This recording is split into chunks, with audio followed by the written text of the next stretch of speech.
Masih bersama kami di Konspirasi Prabu. Kita masih akan terus berbincang dengan Kang Menteri tentang banyak hal. Yang pertama barangkali sebelum kita masuk ke masalah UMKM, sebetulnya saya pengen juga ngetes seberapa UMKM-nya Kang Menteri.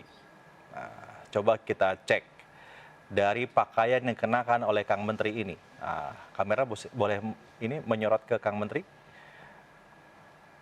Semuanya lokal nggak nih Kang Menteri ini? Iya, lokal ini. Coba. Sepatu Brodo, Oh, Bandung. Brodo. Ya Bandung. tahu nih, punya teman nih. Baju jahitan, Jahitan. celana baju batik, Di lokal semua dong ya? lokal. Harga berapa nih Kang Menteri? Coba kita cek. Ya ini paling 300 ribuan ya. 300 ribu. Ribuan sepatu. Ya celana mungkin dengan ongkos jahit 500 lah. Ini kira-kira di atas 500 juga lah. Gitu. 1.500.000 kurang lebih ya. Segitulah. Kayaknya lebih mahal teman-teman di sini nih baju ini kayak Kang Menteri ini. Menterinya kalah nih sama teman-teman semua. Gimana? Hanya menarik memang bicara tentang Kang Menteri ya. Saya kan sering beberapa kali mengikuti Kang Teten ya ke beberapa tempat gitu. Dan Kang Menteri ini adalah sosok yang bangga mengatakan kalau saya ini menteri paling miskin loh. Nggak bangga sebenarnya. Terus ngomongnya, saya ini menteri paling miskin loh sebenarnya. Kita coba cek di LHKPN berapa sekarang ya Kang Menteri itu yang dilaporkan. Boleh dilihat nggak teman-teman datanya? Mana dia datanya nih? Oh ini nih. Jadi total itu kalau dilihat ya yang dilaporkan ada berapa totalnya? Total 3,5 miliar. Betul ya Kang Menteri ya? Segitu Ya ya? itu kira-kira atas saya. Sebenarnya tidak bangga saya. Tidak bangga. Dan juga tidak miskin. Coba menteri yang lain lebih kaya. Masalahnya gitu aja ya. Menteri lain lebih kaya. Iya, karena saya kan memang selama ini kan jadi aktivis perubahan sosial. Iya, Jadi iya. memang nggak bisnis gitu. Jadi kira-kira reasoningnya itu gitu. Walaupun bukan nggak ngerti bisnis, Iya. tapi memang orientasinya memang Memang memilih untuk tidak memilih seperti untuk itu. ya di gerakan ya. sosial ya gitu. Hanya kan Kang Menteri ini sebetulnya bisa dibilang 2 periode ya menjadi Menteri ya anggota di kabinet sana ya. 5 tahun Betul. itu. Dan sekarang kan Tentang 5 tahun lah ya, 5 tahun. amin Ya. gitu ya Menteri. Harusnya selama 5 tahun ini banyak banget dong peluang untuk memperkaya diri Kang Menteri. Ya kalau peluang sih mungkin ada lah ya. Tapi ya itu tadi kan memang saya nggak mikir itu, saya fokus kerja aja. Saya fokus bantu Pak Jokowi. Kalau di antara menteri gitu kan kalau kita ya teman-teman nih Kang, ngobrol gitu. Wah, lu paling kaya lo gitu. Ah, lu sih nggak punya gitu. Itu ada kayak gitu nggak Kang? Enggak lah. Di para Siapa menteri, tahu ngobrolnya kayak gitu enggak ya? malah saya ketika saya tahu lah menteri paling kaya di kabinet gitu Iya. ya. Tapi kalau ketemu ya saya juga nggak merasa miskin juga gitu ya. Kira egaliter aja. Kalau di situ kan kita di antara menteri kan bukan memamerkan kekayaan kan.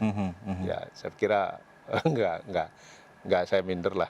Saya pikir Tapi saya sering juga ya ketemu para konglomerat ya gitu. Ya saya lihat pakaiannya biasa-biasa aja. Ya, jadi tidak ada yang menonjol ya. Mungkin kalau udah level itu ya nggak peduli lah mereka yang mau pakai kan. Iya. Ya kecuali mobil mungkin ada itu kelihatan lah.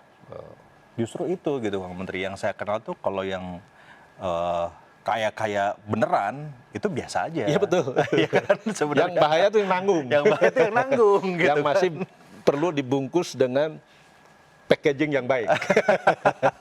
Akhirnya Kalau barang muncul- bagus nggak usah pakai packaging yang baik. Iya bener-bener.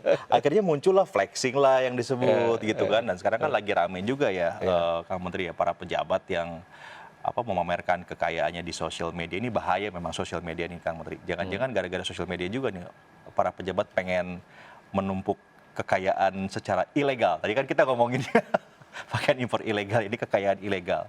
Kang Menteri sebagai bagian dari pemerintahan begitu melihat fenomena ini bagaimana Kang?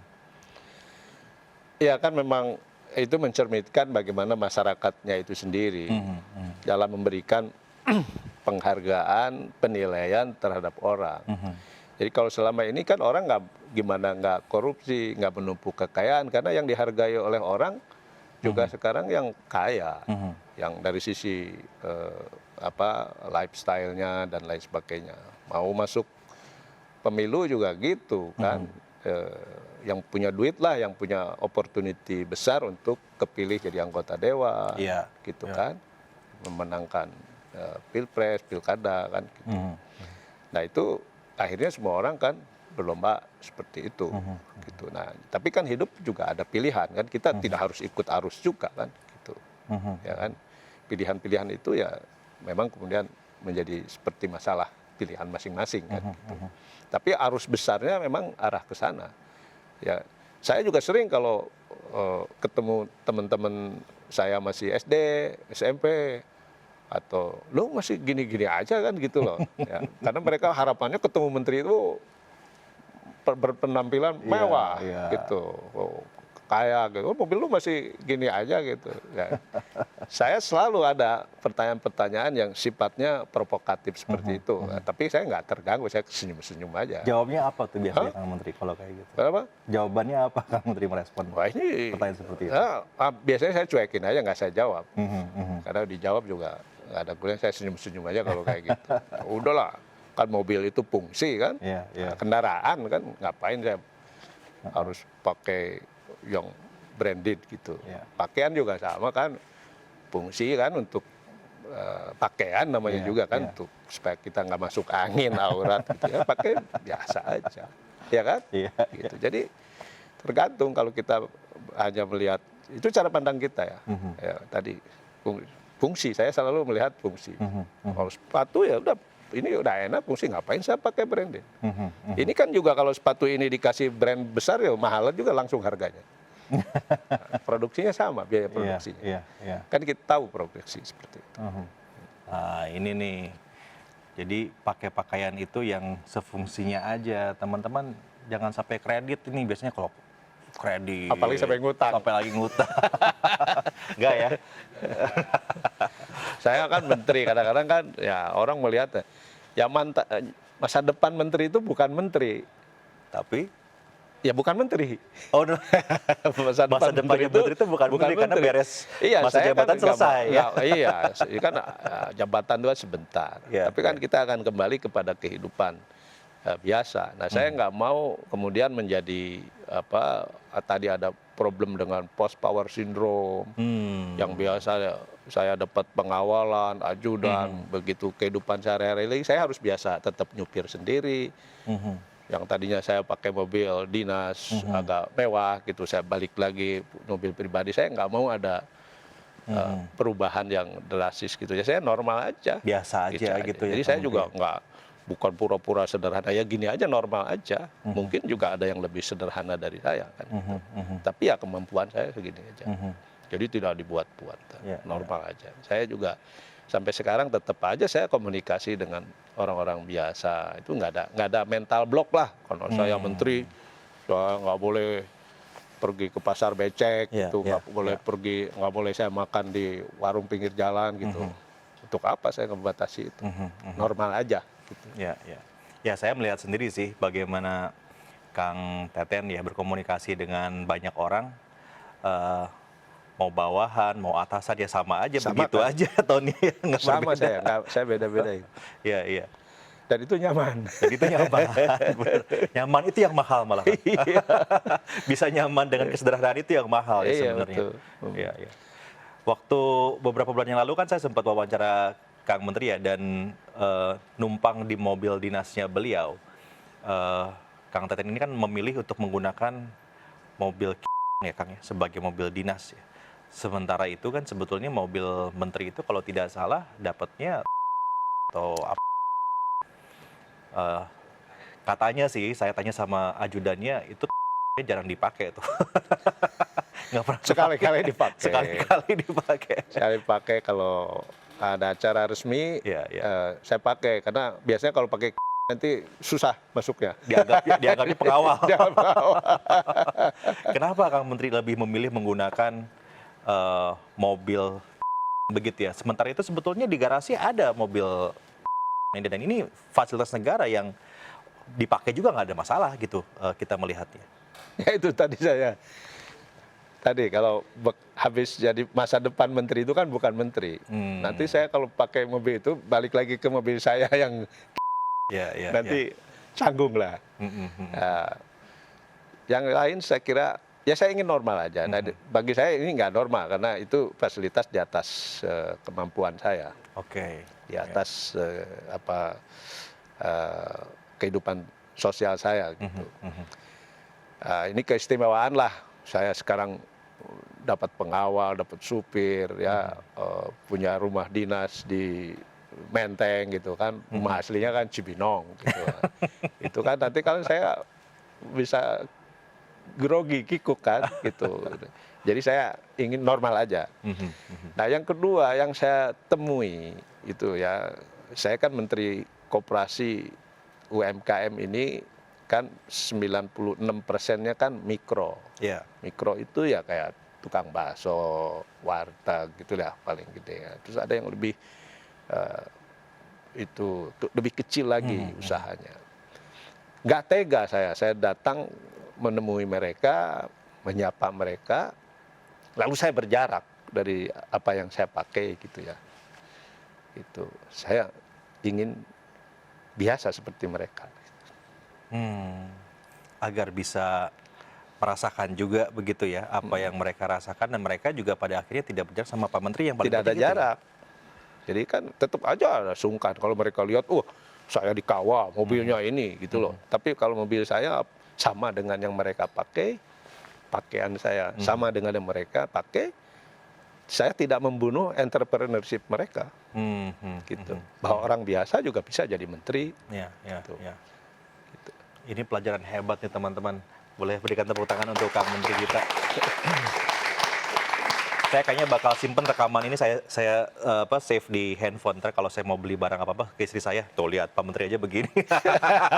Lumayan dompetnya aman. Tapi bagi saya untung sebenarnya. Saya tidak dituntut oleh masyarakat untuk saya kaya. Untuk saya pakai mobil mewah, pakai baju mewah gitu, baju mahal gitu. Jadi saya enak kan, hidup murah. Makanya aman buat tabungan. Iya, jadi sedikit-sedikit tabung itu masih bisa saya kan. Gitu. Hanya juga sebetulnya sih kalau dipikir-pikir sekarang nih, sebut mewah itu udah relatif juga ya kawan-kawan semua. Produk lokal juga sekarang bisa dibilang mewah juga, bagus-bagus juga. Ada, gitu banyak. Kang. Iya kan? Iya. Definisi mewah itu sekarang sudah bergeser sih kalau saya bilang gitu Kang Menteri. Beberapa kawan-kawan saya tuh bangga pakai produk lokal. Apa yang misalnya Kang Menteri bisa sebutkan gitu, produk-produk unggulan kita lokal yang apa ya bisa jadi juara gitu Kang di. Oh banyak, banyak. Misalnya ada satu produk baju yang dibikin brand lokal. Dibuat dari katun, pada katun kita tidak punya, ya mereka tanam sendiri, bermitra dengan petani, kapasnya, kemudian diproduksi. Itu mahal sekali, mahal, ya. Sepatu, ada beberapa brand lokal yang dijual di pasar di luar negeri juga mahal harganya. Tapi saya juga punya, begitu ya. Tapi kita memang perlu menghargai produk-produk lokal yang memang berkualitas, ya. Jadi yang keliru itu kita bangga pakai buatan orang gitu, meskipun kita di dalam negeri ada yang lebih bagus. Itu yang keliru menurut saya, gitu. Jadi kalau memang kita punya kemampuan daya beli kita bisa beli, itu nggak jadi masalah. Yang nggak boleh kan kita memaksakan kemampuan di luar kemampuan kita. Nah itu yang disebut orang menyebut mewah. Misalnya bagi seorang konglomerat mungkin beli mobil semewah apapun dianggap tidak mewah karena dia punya daya beli itu. Gitu. Tapi kalau saya memaksakan saya misalnya beli mobil mewah, udah pasti itu saya mewah-mewahan karena daya beli saya nggak sanggup. Dan satu lagi Pak Menteri, ada persepsi begini, yang namanya produk lokal itu harusnya murah. Ya kan? Dan memang ya mestinya begitu dan memang begitu, meskipun mungkin kalau saya bandingkan misalnya produk lokal tadi kualitas sama dengan produk impor, tapi harganya lebih murah karena diproduksi di sini. Ya kan nggak ada bea masuk dan lain sebagainya, tenaga kerja di sini lebih murah, tapi kualitas lebih bagus. Karena itu kan kita sedang campaign gunakan produk lokal, bukan brand lokal juga udah mulai banyak. Dan beberapa produk lokal sedang hype, misalnya kayak tadi sepatu, ya sepatu-sepatu ini sekarang produk-produk lokal lagi, kosmetik lokal itu lagi tinggi, kopi misalnya brand lokal kan lagi hype gitu loh. Nah jadi banyak produk lokal yang bagus, harga lebih murah, tapi karena ada sebagian kita yang masih Western branded gitu ya, European branded. European branded gitu. Jadi menganggap apapun yang dari impor dari luar lebih bagus daripada lokal, itu kan keliru juga gitu. Nah kan penting ya Kang ya, maksudnya gini, dengan Kang Menteri ini kan membawahi UMKM yang stakeholdersnya mungkin puluhan juta, 50 juta, 60 juta, saya kurang paham Kang Menteri angka persisnya ya. Tapi setahu saya 90% lebih ekonomi kita ditopang sama UMKM. 99,9%. 99,9%. Sekitar 64,2 juta. Kalau itu data statistik BPS ya. 64,2 juta pelaku UMKM tuh sebanyak itu ya. Ya. Nah ini kan harusnya kita mindsetnya adalah bagaimana caranya agar mereka selamanya tidak jadi UMKM dong Kang. Harusnya kan naik kelas nih. Makin lama UMKM-nya makin sedikit karena jadi pengusaha menengah, terus naik jadi pengusaha atas. Betul nggak mindset saya seperti itu, Kang Menteri? Betul, walaupun begini ya, mungkin naik kelas semua tuh tidak bisa ya. Kalau kita lihat di negara maju, rata-rata entrepreneur itu persentasenya 10-12%. Jadi sebenarnya negara maju kalau kita ambil benchmarknya, kalau kita mau mencetak wirausaha itu mungkin hanya 12% dari total penduduk sudah cukup gitu. Nah, di kita 99,9% tadi 64,2 juta itu kan pelaku UMKM. Ya. Tapi yang masuk skala entrepreneur itu baru 3,47%. Dari 64 juta itu? Dari 64, dari total penduduk Indonesia. Oke, dari total penduduk Indonesia itu ya. Nah, jadi kita tuh banyak sekarang usaha-usaha mandiri yang mikro, yang omsetnya 2 miliar ke bawah setahun, itu yang memang mereka bikin usaha yang sebagian bukan menjadi pebisnis, gitu. Ya, tapi mereka tidak terserap oleh lapangan kerja di sektor formal. Gitu. Kan sejak 98 ini deindustrialisasi terjadi. Sehingga sekarang Pak Jokowi sedang mulai membangkitkan industrialisasi yang berbasis bahan baku lokal, seperti tambang atau sawit begitu ya. Nah, sebelumnya kan kita masuk ke industrialisasi orientasi ekspor, perusahaan manufaktur masuk dari sejak pertengahan tahun 80-an, tapi bahan bakunya impor seperti sepatu olahraga, pakaian jadi, elektronik dan lain sebagainya. Nah, yang sekarang dulu kita pernah misalnya menguasai produk tekstil itu sebelum tahun 98 itu kan dulu sampai sekitar 15 miliaran kalau nggak salah US dollar ekspor kita. Sekarang tinggal 3 miliar US dollar. Sepatu olahraga kita pernah memasok dunia 20% dari Indonesia. Sekarang tinggal 2%. Vietnam 22%.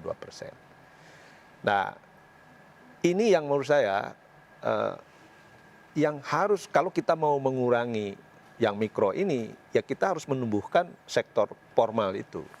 Nah, tapi kita kan nggak mungkin kita nunggu dulu bagaimana mendatangkan industri yang labor intensif yang bisa menyerap lapangan kerja ke sini ya.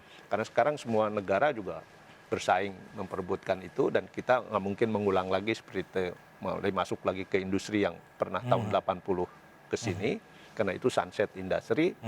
Sehingga kita mungkin pilihannya dua, yang sekarang dilakukan Pak Jokowi adalah bagaimana mendorong industrialisasi yang berbasis pada keunggulan domestik. Misalnya bahan bakunya lokal. Oke. Ya, ada lithium kita misalnya, ada nikel, ada boksit, ya, ada kita juga penghasil 50 juta ton CPO setahun, Ya, ya, yang mestinya jangan hanya dijual CPO sama minyak goreng, karena Unilever bisa membuat aneka macam produk Betul, berbasis sawit, sehingga itu bisa ada value added kalau itu hilirisasinya di sini. Yang kedua, ya mungkin scaling up. Para Scaling up. pelaku UMKM yang sekarang menyediakan lapangan kerja 97% lapangan kerja kan disediakan oleh UMKM. Ya itu, yang itu di sektor mikro. Karena angka mikronya 96%. Jadi yang bekerja di warung bakso ada 3 orang, di warteg ada 4 orang, di warung-warung, terus penjual ini, penjual itu kan lapangan kerja kita yang sediai. Ya, ya. Nah, walaupun kita tahu lah kualitas lapangan kerja seperti ini kan di bawah standar. Betul. Karena itu Bank Dunia juga sudah mengingatkan Indonesia supaya segera menyiapkan lapangan kerja yang lebih berkualitas. Nah, kan kita sekali lagi tidak bisa menunggu datangnya industri. Nah, saya sekarang sedang mendorong beberapa agenda, yaitu bagaimana UMKM kita menjadi bagian dari rantai pasok industri. Oke, jadi industri ada yang masuknya nih UMKM ini. Bisa bahan baku, pemasoknya, komponen, begitu. Ya, sehingga UMKM-nya punya kesempatan untuk menaikkan kelas, skala usahanya naik, maupun juga mulai masuk ke produk-produk yang berteknologi. Jadi tidak lagi misalnya terus-terusan jualan keripik yang berteknologi rendah lah. Tapi mereka sudah mulai masuk ke produk-produk yang berbasis inovasi teknologi, kreativitas, begitu. Nah ini harus gitu. Baru 7% UMKM kita yang terhubung ke rantai pasok ke industri. Ya. Nah kalau kita bandingkan dengan Vietnam yang boleh dibilang lebih terlambat industrialisasinya dibanding Indonesia, mereka sekarang sudah 24,6%. Tinggi ya? Sudah tinggi. Nah, kita ada kebijakan kita kurang pas. Ini bertahun-tahun, berpuluh tahun salah. Jadi harusnya itu di kebijakan investasi, bagaimana investor-investor luar masuk ke kita bermitra dengan UMKM. Nah, sekarang dengan kebijakan Pak Jokowi substitusi impor untuk belanja pemerintah, ini juga momentum yang bagus. Ya, sehingga nanti para importir yang mau masuk ingin menjadi pemasok pengadaan pemerintah, dia harus buka investasi di dalam negeri dan bermitra dengan UMKM. Karena kan harus lokal tadi itu harus lokal, harus ada 40% belanja pemerintah harus produk UMKM. Nah ini kan bisa mendorong kemitraan-kemitraan usaha besar, investor luar bekerja sama dengan bermitra dengan UMKM. Ya semoga Kang Menteri ini terobosan-terobosan kebijakan yang dilakukan 2 tahun lagi nih masa pemerintahan itu bisa target scale up-nya bisa segera tercapai begitu ya Kang Menteri. Kita doakan sama-sama, kita berikan tepuk tangan untuk Kang Menteri Teten Mas Duki. Ini kan teman-teman penontonnya ini milenial semua nih Kang Teten. Mungkin banyak yang nggak tahu kalau dulu tuh beliau tuh aktivis loh. Ya Kang Menteri ya? Dulu yang demo-demo itu, ini kalau di foto ada yang namanya Teten Mas Duki itu fotonya. Ya Kang ya, masih suka demo. Ya dulu kan sejak mahasiswa sebelum menjadi menteri aktivis. Turun ke jalan. Turun ke jalan. Ya dulu tukang kritik pemerintah juga. Sekarang makanya dikritik pemerintah, dikritik rakyat gimana? Saya senyum-senyum aja. Dan kita butuh kritik itu kan, supaya pemerintah juga tahu apakah kebijakan pemerintah ini sudah sesuai nggak dengan harapan masyarakat. Gitu. Nah, cuma memang harus tahan sabarnya. Harus sabar. Harus sabar. Pertanyaan penutup aja Kang Menteri. Dulu waktu lagi demo kan dikasih nasi box tuh ya. Nasi box yang dulu sama sekarang enakan mana kira-kira kalau lagi demo? Saya tuh ternyata ada kesamaan. Jadi satu kali kami pergi dengan Pak Panglima, Pak Kapolri, terus juga di daerah dengan ada Pangdam sama Kapolda. Ternyata semua punya pengalaman yang sama waktu di lapangan, yaitu kita menyukai, saya waktu demo juga sama, nasi Padang bungkus. Nasi Padang. Jadi pernah kami pergi ke warung Padang dan minta dibungkus.